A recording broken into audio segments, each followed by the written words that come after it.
Good afternoon, everybody. So this is our... Okay, really quick turnaround in between classes. Let me just tell you. So while the ladies finish setting up, including Denise, I'd like to take a few minutes and talk about Denise and her background, and I'd like to welcome her back. She has not been in Houston since 2019, and she came all the way from Australia. So,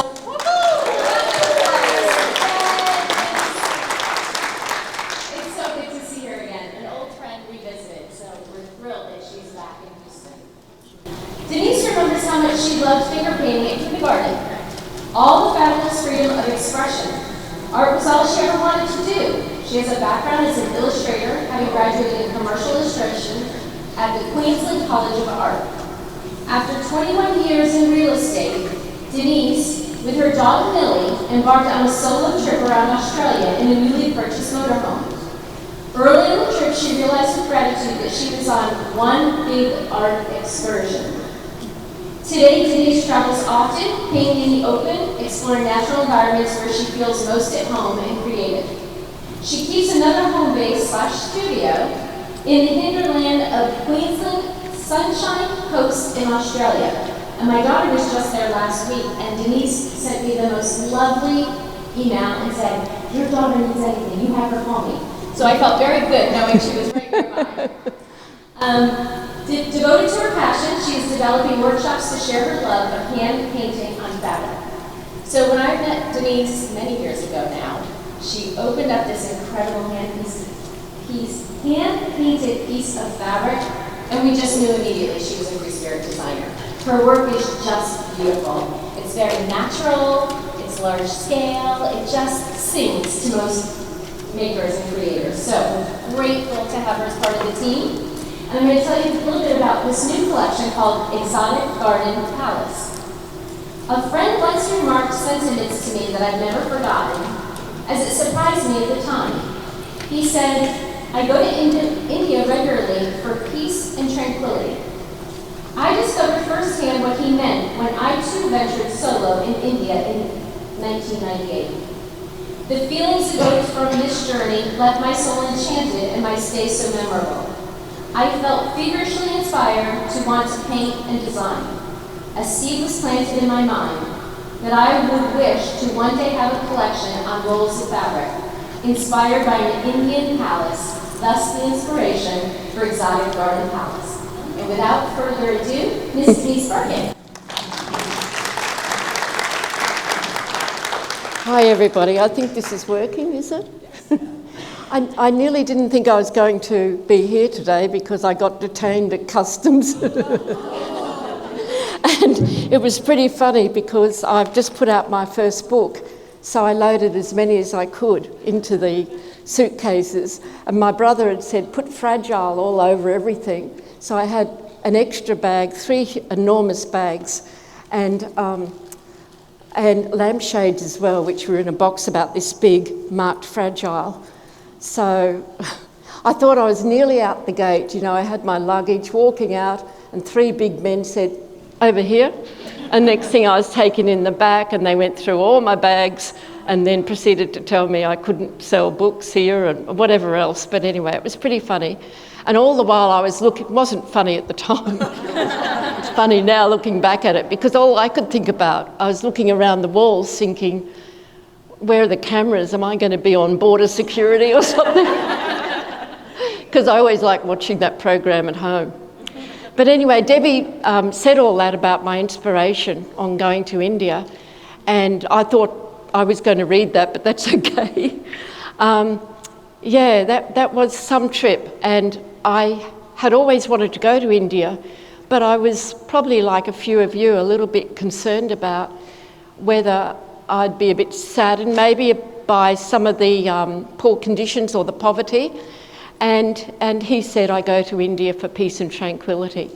And so when I went I've been there 3 times now, and I went there in 1998. And I knew exactly what he meant. And at that palace, all I had was a backpack, and I rolled up in a rickshaw, as you do, and I could only afford to stay one night.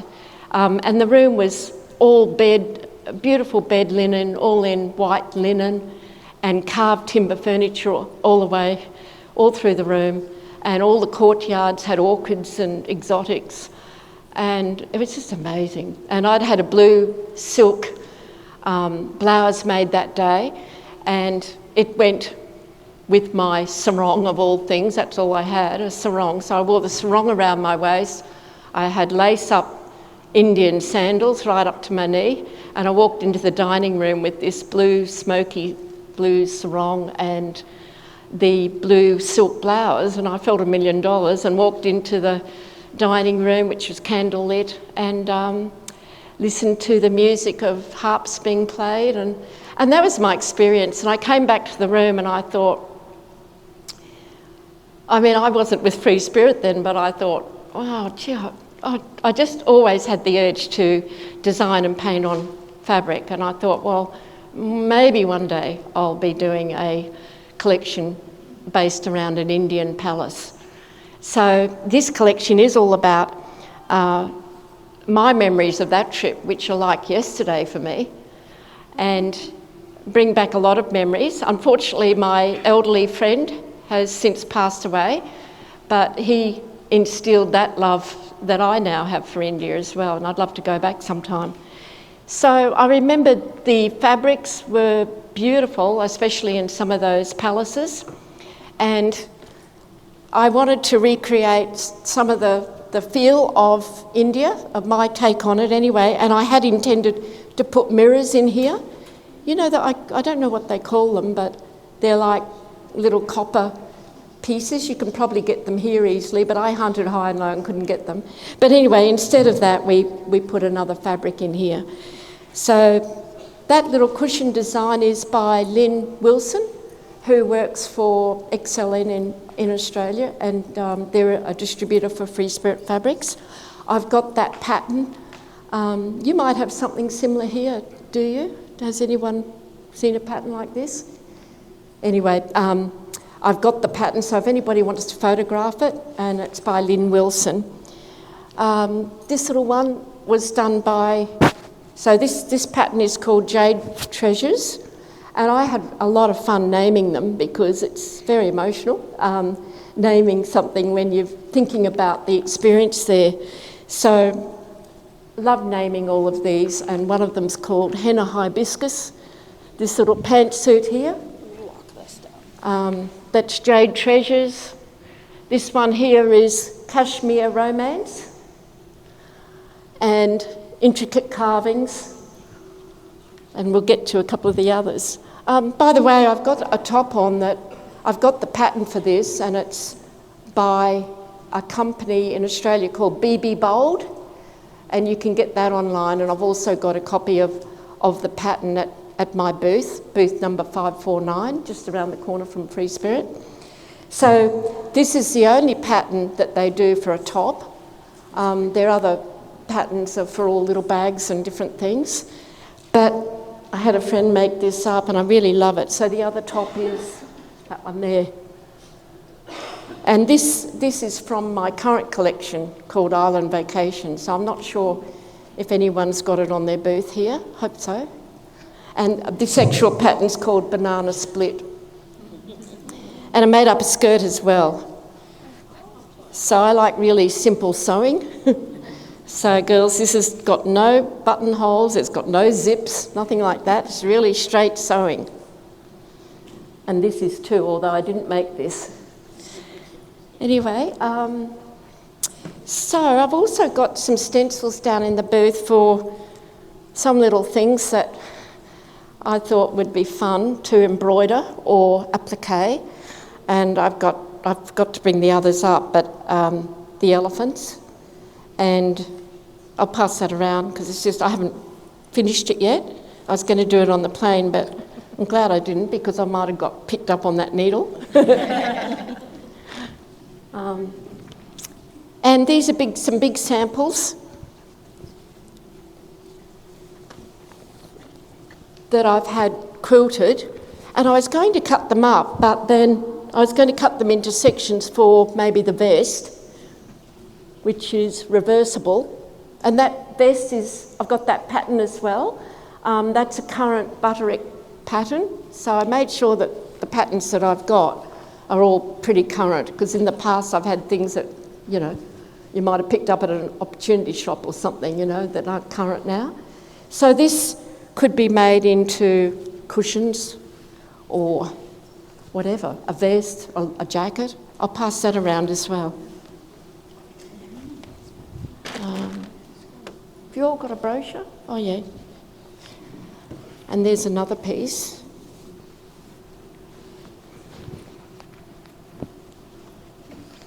So that's the intricate carvings.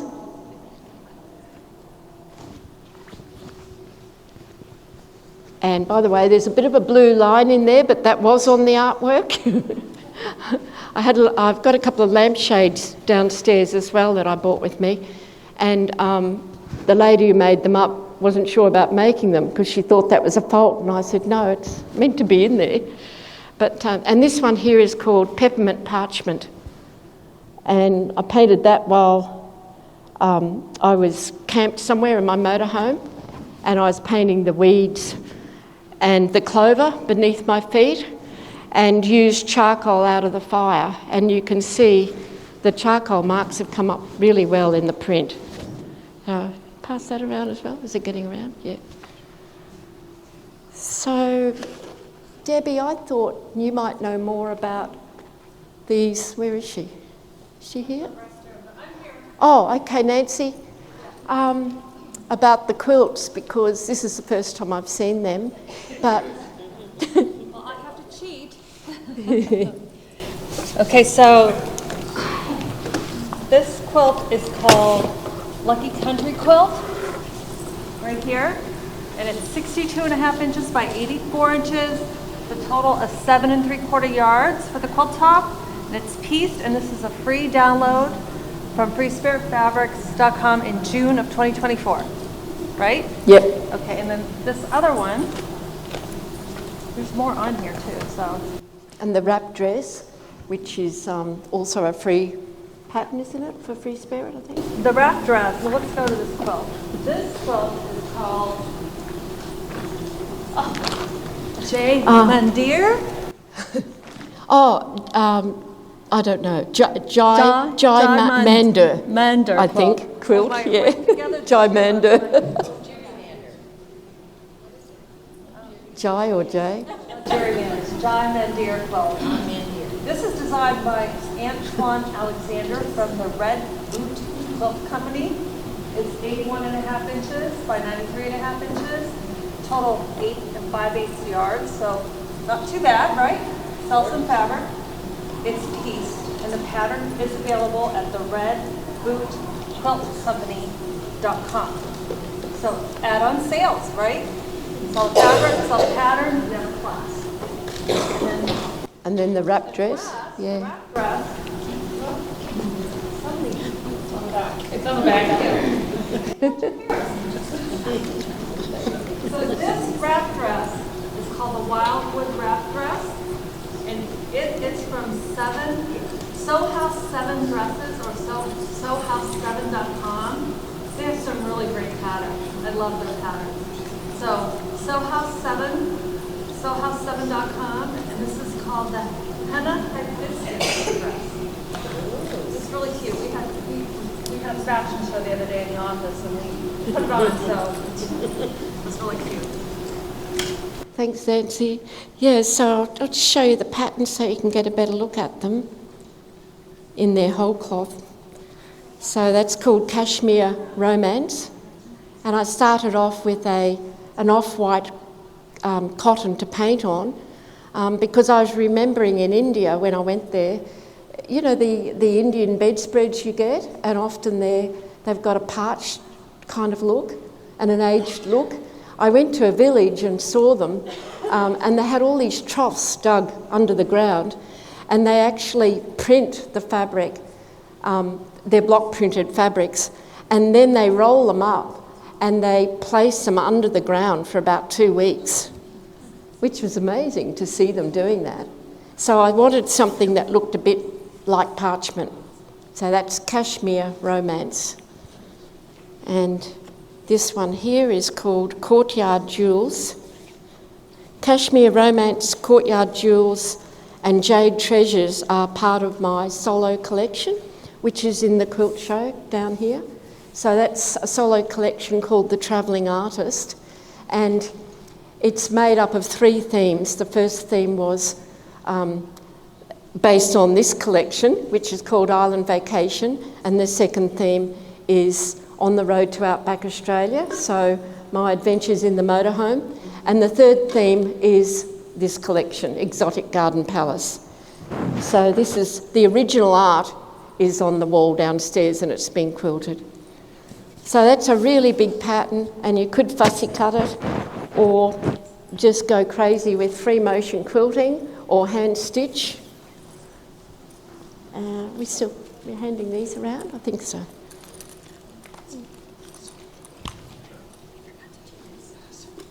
This one's called Banyan Tree. As I say, I love naming them. It's half the fun of it, you know, the painting and then naming it as you're doing it. So that's Banyan Tree. There you go.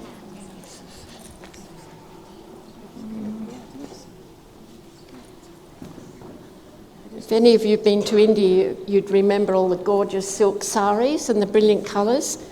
So this one's called Silk Saris. I think it'd be great in skinny pants or big wide pants.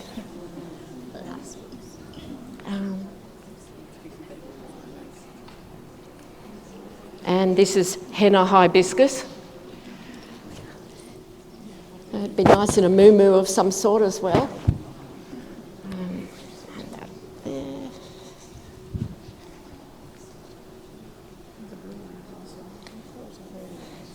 And this one I actually cut out a screen at home and played around with that for a couple of days, and so that's the result of that one. Cut out a screen and then rolled the paint over.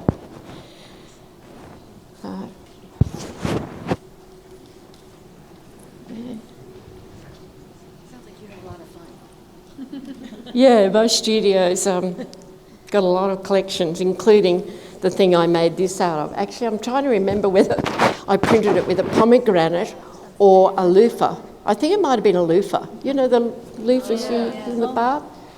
So I teach this in my Learn to Paint on Fabric workshops in Australia. So we have a ball because I also grow bananas on my 10-acre property, and I cut down the banana stalk, and that's how this eventuated.